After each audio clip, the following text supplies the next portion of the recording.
The Droid RAZR HD is one of a few new droids being offered on the Verizon network by Motorola. We recently had a chance to take it for a spin. We had a couple questions we asked.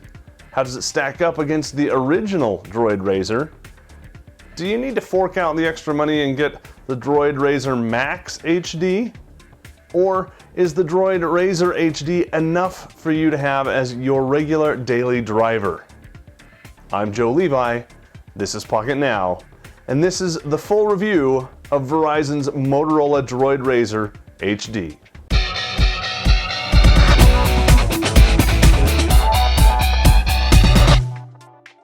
It wasn't that long ago that we were wowed by the original Droid RAZR. Its thin bezel was amazing. Now, the new Droid RAZR HD isn't quite as thin, but it's got something the original RAZR didn't. Incredible battery life. More on that in just a minute. The RAZR HD is still very thin, fairly light, and its construction feels impressive. On the front of the phone is a beautiful slab of Gorilla Glass with moderate Motorola and Verizon branding. Gone are the capacitive buttons of previous generations. They've been replaced with on-screen buttons that we've become accustomed to in Android Ice Cream Sandwich and Jelly Bean. Motorola took the opportunity to rework the layout of the stuff on the front of the device as well. They moved the front-facing camera and sensors, positioning them higher up on the device, which freed up a lot of room for the new HD screen. They also included the largest multicolored notification LED that we've ever seen. The HD screen looks quite good. It's got vibrant colors, the text is crisp and clear, and it's readable in virtually all lighting conditions. The back of the phone is covered in a soft-touch Kevlar that's durable, doesn't show fingerprints, and is very grippy. The camera, LED flash, and speaker grill occupy a very slight hump on the top of the backplate. The headphone jack is up on the top. A very nicely textured power button and volume rocker are over here on the right. And the micro USB and HDMI ports are on the left, just below the SIM and SD card slot. To get to either of those, you'll need to use the included pokey thing, or a very slender paper clip. During the course of this review, I wasn't able to get the door open despite my best efforts. The battery inside the RAZR HD is significantly larger than the underperforming battery that came in the original Droid RAZR. Now, if you remember, the original Droid RAZR was followed up by the original Droid RAZR MAXX with a much larger battery. Well, like that, the RAZR HD has a counterpart, the RAZR MAXX HD, and it too has a much larger battery. However, we don't think you're really going to need it.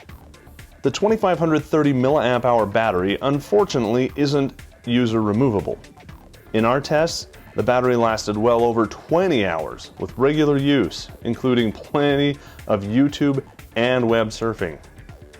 The RAZR HD is powered by a dual-core MSM 8960 Snapdragon S4 Plus processor running at 1.5 GHz and an Adreno 225 GPU. It's got 1 GB of RAM under the hood to help keep everything running smoothly, 16 GB of internal storage space, and an SD card slot for additional storage, if you can get that little door open. Motorola still isn't running stock Android, but it seems like they're starting to get the message. We want simple, elegant stuff, so they're scaling back quite a bit, without losing too many of the niceties that we're used to in Moto Blur. The launcher is still very much Motorola. The Circles widget is front and center, but the other widgets seem to be getting dumbed down. One of the more notable inclusions in this iteration of Motorola's launcher is the unique settings panel to the far left on the home screen that gives you access to all your common toggles and even direct access to your full settings. Disappointingly, there is some lag in the UI. Whether this is due to their decision to use an S4 Plus processor rather than an S4 Pro, or the fact that the RAZR HD is running Ice Cream Sandwich and not Jelly Bean, the lag wasn't around all the time, but when it was, it slowed down the whole experience, sometimes for 3 or 4 seconds at a time. Benchmarks, however, were all around impressive. Quadrant, SmartBench, Linpack, and Antutu all scored very well. If you want to get the exact numbers, make sure you head over to the full review at Pocketnow.com. LTE speeds are going to vary by your location. We usually had between 3 and 4 bars and usually got around 13 megabit per second down and 10 megabit per second up. The phone itself does support HD calling, but we weren't able to tell the difference between HD calls and normal calls. That's not necessarily a bad thing, because calls were always crisp and clear, and we never once dropped a call or ventured into an area that didn't have voice coverage. The still camera does what you'd expect, but colors aren't great, and the shutter speed seems a little slower than some of the other phones that we've tested recently. Indoor shots were dark and noisy. Outdoor shots were always too bright or too dark. HDR seemed to help a little bit and pulled some details out of the shadows, but overall, 8 megapixel, we expected more. So what does all this boil down to? Let's talk some pros and some cons. Pros.